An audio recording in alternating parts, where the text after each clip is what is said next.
Hi, second grade. My name is Miss Emolyn Liden, and I am a teaching artist in the PACE art program, where we bring together classroom curriculum and the arts.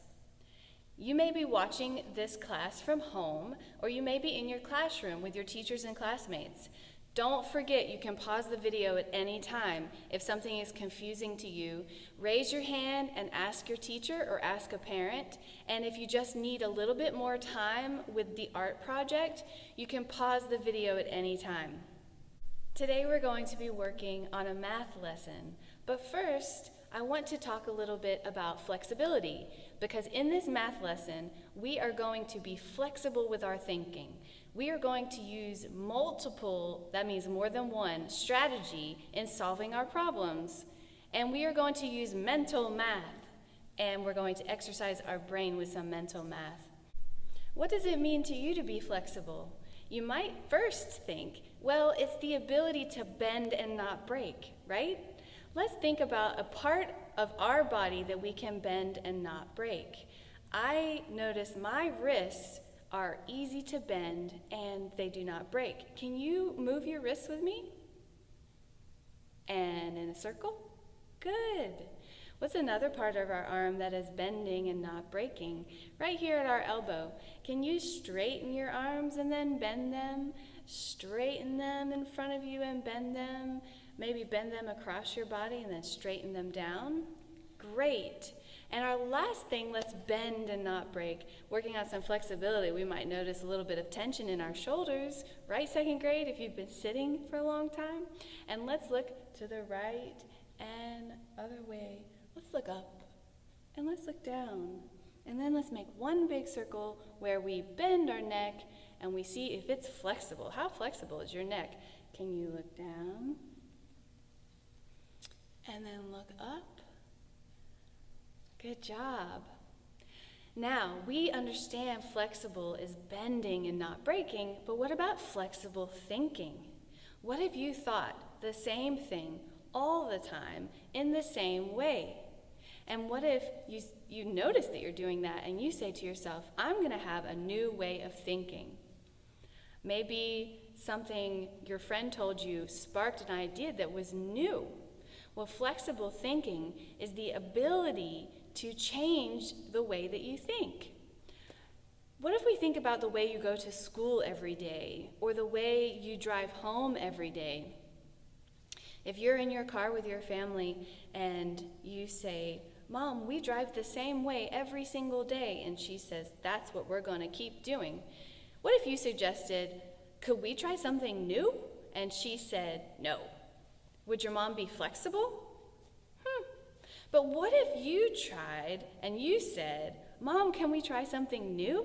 And she said, yes, absolutely. So instead of driving the same way, she took a new turn and she drove you to school in a brand new way. And it maybe sparked some ideas and some interest in you to think, oh, I didn't even know this road was here, or I didn't even know this house was here, or I didn't even know this beautiful park was here, because you always drove the same way. I encourage you to be flexible in all of your thinking, and sometimes when we look at math, it can become a little bit scary. As we grow in our skills and we get better and better at math, we can see a brand new problem behind us and we can be like, I don't know how to do that. Well, your teacher is here to help you be flexible with your thinking and to learn how to use multiple, that's more than one, to learn how to use multiple strategies in solving your math problems. And then the other thing that really helps is mental math. Can we wake up our brains and use some mental math right now? I think you've been working on bundling different numbers and making new numbers. So let's do 2 mental math exercises. The first is, can we add the number 10 to another number in our head? Could we add 10 to the number 10? Mentally, in your brain, what is 10 plus 10? Do you know? 20. Good. Let's do another mental math.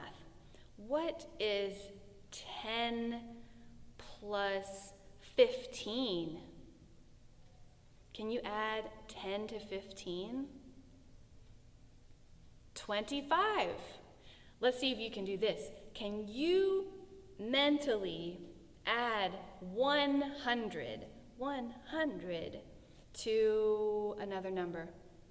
Let's add 100 to 25. What would that be? 100 in your mind. Is it 125? Is that what you thought of? If so, great job. Shall we do one more? Let's add 100 to the number 150. Can you do that in your head? 250. All right, second grade. I hope your mental math skills are getting stronger by the minute, and I hope your flexible thinking is getting stronger by the minute. Let's consider for 1 second what 10 tens equal.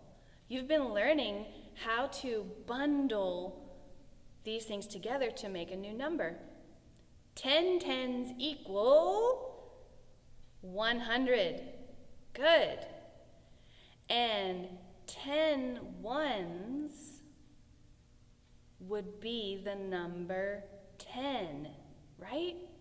So here behind me, we're considering 100s, 10s, and 1s, and we call each place, I have a feeling you know this already, you've been learning, each place has a value. What do we call that? A place value. So we're going to be looking at big numbers, we're going to be separating them into place value, and then guess what? With each place value, we're going to choose a shape, and we're going to draw that shape. Once we get comfortable drawing those shapes, we are going to make a new piece of art. To jump into our art lesson today, you will need imagination, and we're going to do this in stages. First, we will look at what we have behind me. I have chosen the theme of Under the Sea. You see there are plants, fish, and a boat, and what are they all in? Water. You will be drawing something like this in a second. If you have a pencil and a piece of paper, let's practice some shapes. With each place value, we're going to choose a shape, and we're going to draw that shape. Once we get comfortable drawing those shapes, we are going to make a new piece of art.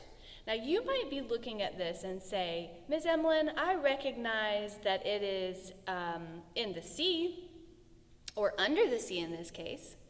And what if I asked you, is this real or imaginary? You might say, well, I recognize some things, but I don't see this as being real. It doesn't look like a photograph. It looks a little bit more like a cartoon drawing. So what we're going to do is we are going to imagine being under the sea, and we're going to represent larger numbers and deconstruct those larger numbers with our place values. And hopefully this is just going to be a lot of fun.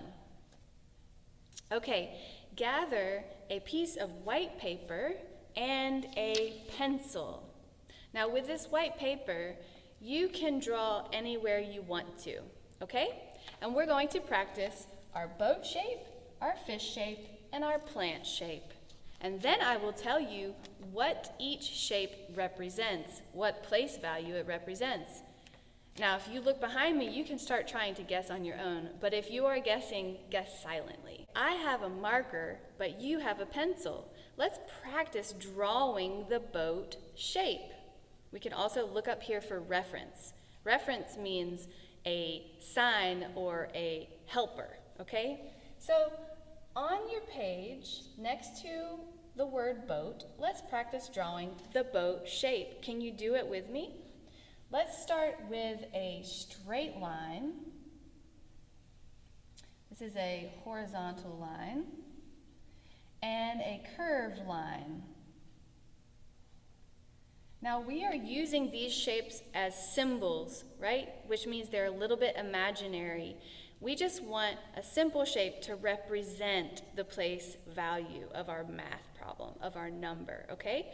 So our curved shape is the bottom of the boat, and this is going to be like a sailboat. So can you put a vertical line on the top of that boat?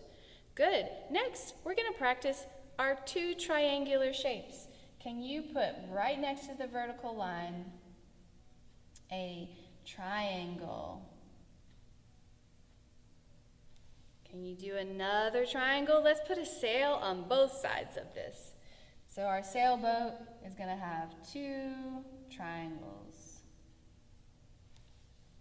Okay, let's work on a fish shape. Once again, it's imaginary, so we're going to do something simpler than if it was real. We are going to do a curved shape and then also a little bit of a triangle right next to it. Let's curve our shape around and stop right at the end. We can practice two fish shapes for drawing if you want, or many actually. And then we go out on the diagonal and then down. And I do like to add a little eye to my fish, so let's put an eye right there. Then we know what direction the fish is swimming in. Good. Let's do another fish shape. Let's practice that fish shape one more time with an oval and a triangle. So anywhere on your page will work. Let's make an oval. Let's put his eye, so we know he's swimming that way. And then let's put a triangle for a fin. Fish have fins, right? Should we give him another fin on the top, like he's got a fin up above? Good job. Okay, let's work on the plant shape. Now the plant, we're pretending is in the water and it is waving, and it is almost like seaweed. Have you ever seen seaweed before in the ocean?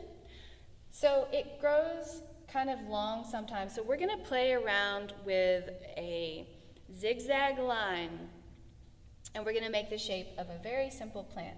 So starting at the bottom of your page, go up and straight down. Good. Let's continue all the way across with our zigzag lines. Ready? So we come down and we go up and down. And if we want them to be a little bit curvy, like they're moving in the water, we can curve them like that, right? And straight. What if we curve it the other way? So for your plant shape, you can do any zigzag or curve to make our plants grow up and down. All right. From here, we have a concept where we're adding a value to our pictures. So let me explain the value that we're going to be using. These plants on the bottom, we're going to give them the value of 1, okay? We're going to keep each of these separate as 1. So we're going to put the number 1 right here. It is the place value of 1.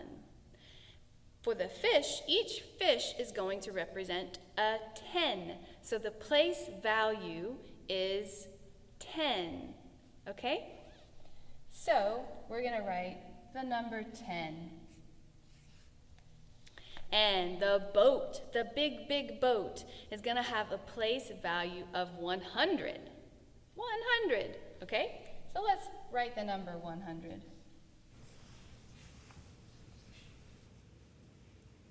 All right, second grade, let's draw a new number.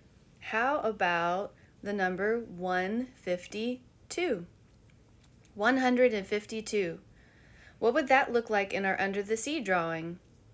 So get your pencil. If you need an eraser, grab an eraser. If you have a question, don't hesitate to pause the video, raise your hand, and ask a question. So the number 152, I will write it up here. Now where should we start? Let's start with the plant.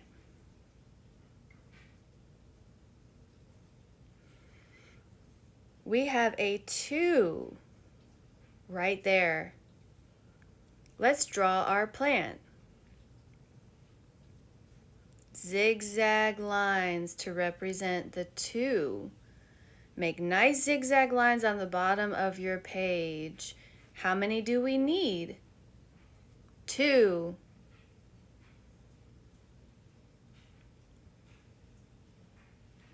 There you go. Now we're going to go vertical up the page. Let's look at the place value of 10s and our fish representing our 10s. And what do we see? 5. What is the value of 5? It is 50. So how many fish do we need to draw? 5 fish, a total of 5 fish. Here above the plant, let's draw a fish looking off to the side. Make a curved shape and an eye. Good. Then a nice triangle shape for its fin. Then we know what direction it is swimming in. We need 4 more, right? Let's make a curved shape. And add an eye.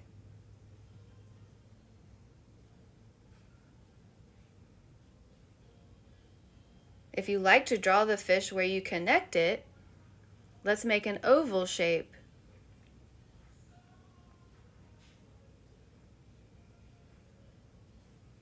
Which way is it going to swim? Let's put a dot for its eye and a triangle. Good job, 2nd grade. Continue until we have 5 fish. 1 more curved shape and 1 triangle. Can we fit another fish in? Draw the 5th curved shape, an eye, and its fin. Doesn't have to be perfect. This is about having fun. Are you having fun drawing a big number like 152? What do we need for our 100 place value? We need to use our symbol that represents the 100 place value. It is a big boat. But let's put the fish under the water by drawing the sea. Draw a curvy line above the fish. Now the fish are under the water, and the boat can go right on top. So imagine that all the fish are under the water. Can we draw a boat on top of that water? Let's make a curved shape where we jump over and we don't go under the water. And make a vertical line and 2 triangle shapes for the sails.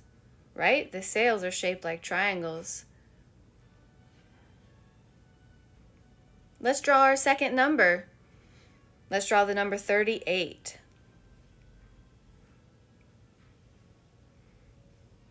Starting with 8,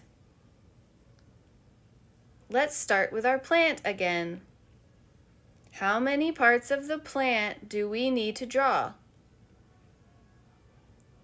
1, 2, 3, 4, 5, 6, 7, 8. Good job.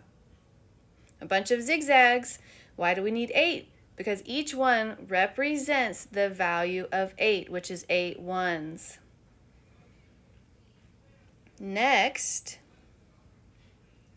which digit is in the tens place? 3. Right. 3 tens. So now, how many fish do we need?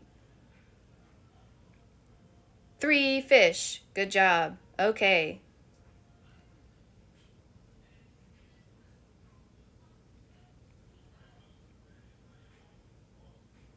One swimming this way, its eye in a triangle. The 2nd fish is going the other way, saying, "See you later." Curved fish in a triangle. Last one because we need 3 fish.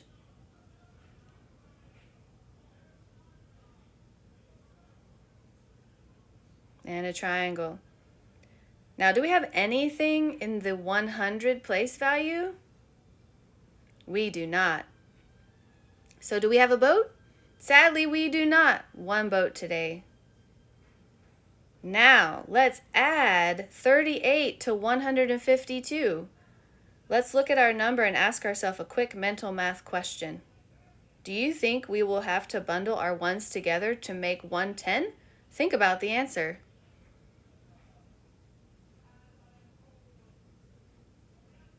Let's start with our ones. So we need 2 ones. How many tens do we have? 5.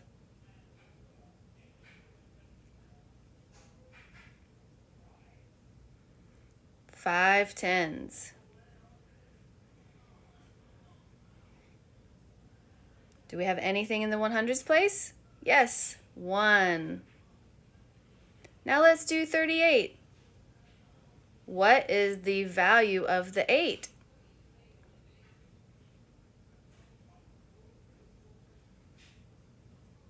8 ones. Draw 8 ones.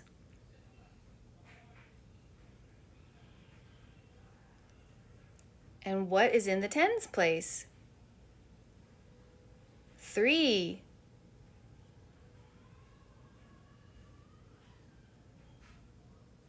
So we need 3 tens.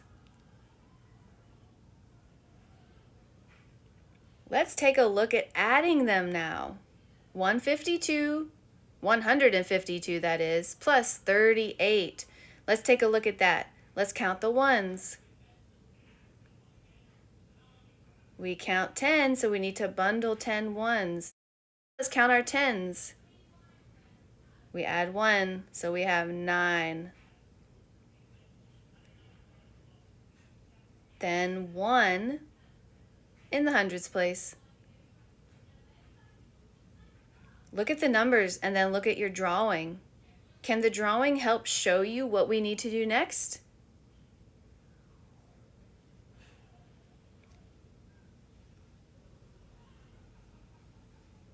So we bundle our ones together to make a new number, adding 1 value of 10.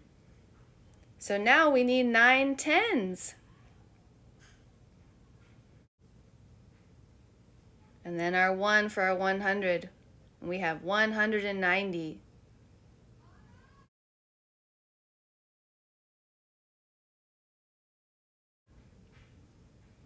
Because fish represent the tens, how does it affect our drawing? Counting the plant, we have 10, so we need another fish.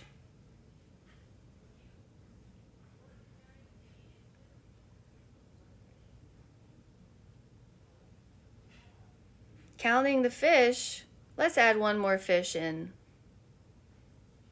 The dotted line is our imagination of adding these together. Here's our curve shape and the fin. Nice fin shapes and an eye. And there's our one boat. Now that we've done all the hard work, let's color it in.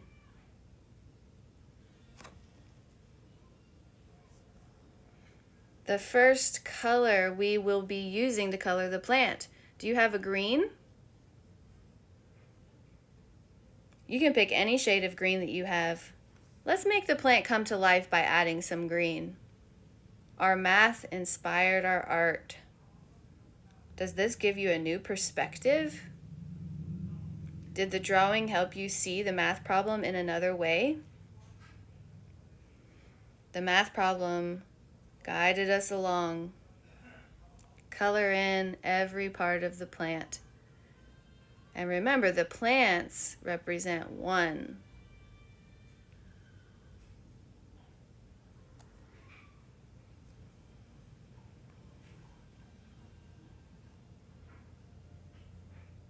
Color, color, color. Think about everything under the sea. Pick a color for your fish. Let's color our 9th fish a different color to symbolize that we bundled 10 ones to make him.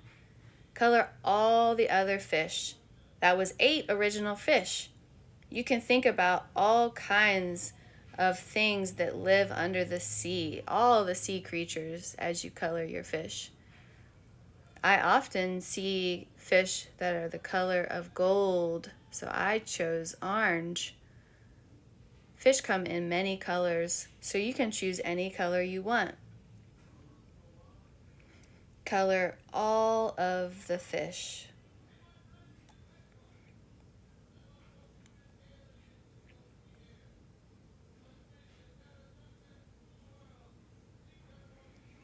That was 8 original fish. We're almost there. Let's color them all in. We have 1 fish left. What color should we choose? Look in your box of crayons. How about indigo? Indigo is a nice color blue. Here he is, our new fish. Great job, let's keep coloring. What color would you like the boat to be? Let's think about that. Is it a speedboat or a sailboat? Color your boat. Choose a different color for the sails of the boat. My boat is made of wood, so I'm going to color it brown. Black and gray are also good colors for a boat. And the color of the sails is a little bit different. Choose a slightly different color for the sails. Let's choose a color for the sky. Is it sunny out? Yellow makes the sky look sunny with sunshine, filled to the top with rays of sun.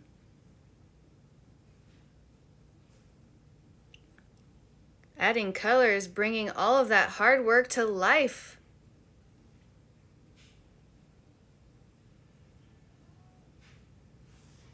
Math inspired our design. Let's color the sea.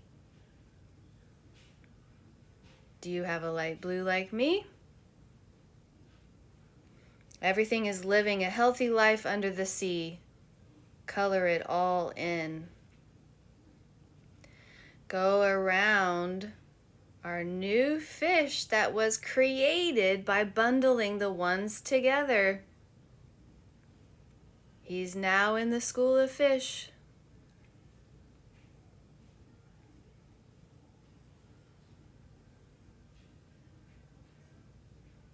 Jumping around the fish with a design of blue. Coloring is meant to be fun and calm and peaceful, so give yourself time to color in your work. There's our new fish. You might have been saying to yourself, Miss Emolyn, that math problem was a lot of work. So hopefully the coloring part is a time to have fun, a time to relax, and a time to enjoy color. I love life with color.